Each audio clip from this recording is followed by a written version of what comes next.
زميلي كان نايم مش فايق مش قايم، الشغل مش دايم كان صعب اصحيه، العمر بيفوتني وانا وحدي مصاحبني، مش عايزك تنصحني وطريقي همشي. كانت صعبة في الاول والحلم بيتكون، هتشوفني بتحول هفاجئك اكيد. انا عايزك تفكر روتينك متأخر من واحد متنكر في عقله السليم. بصيت على الماضي تقريبا كان فاضي، فعرفت ان الغلطة بتخسر كتير، ما كسبتش ولا مرة والغلطة بتتكرر، والوقعة بتزعل على تعب السنين. فبدأت ولوحدي ووصلت ولوحدي، فجيت لي تنصحني مش عايز نصيحة. مشكلتي في الوقت ومشكلتك في الحق، ومشكلة الناس ان هم اخدوا نصيحة. فهمت من صغري بدراستي وشغلي انا هتعب دلوقتي عشان اكبر وارتاح، فكبرت متأخر كان حلمي بيتبخر، وانا لسه بفكر في وقتي اللي راح. قالولي هتعوض كان لازم تجرب وتشوف اللي عرفته مش قادر تنساه، بس انت هتجرب وتشوف اللي قرب وتمثل قدامه انه سهل النساه.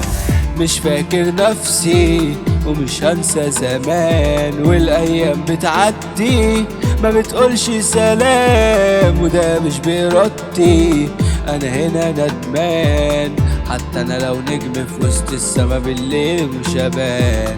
مش فاكر نفسي ومش هنسى زمان، والايام بتعدي ما بتقولش سلام، وده مش بإرادتي انا هنا ندمان، حتى انا لو نجم في وسط السما بالليل مش هبان.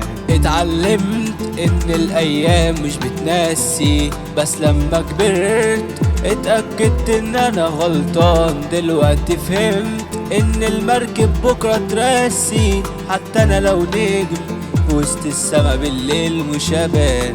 اتعلمت ان الايام مش بتنسي، بس لما كبرت اتأكدت ان انا غلطان. دلوقتي فهمت ان المركب بكرة ترسي، حتى انا لو نجم في وسط السما بالليل مش هبان.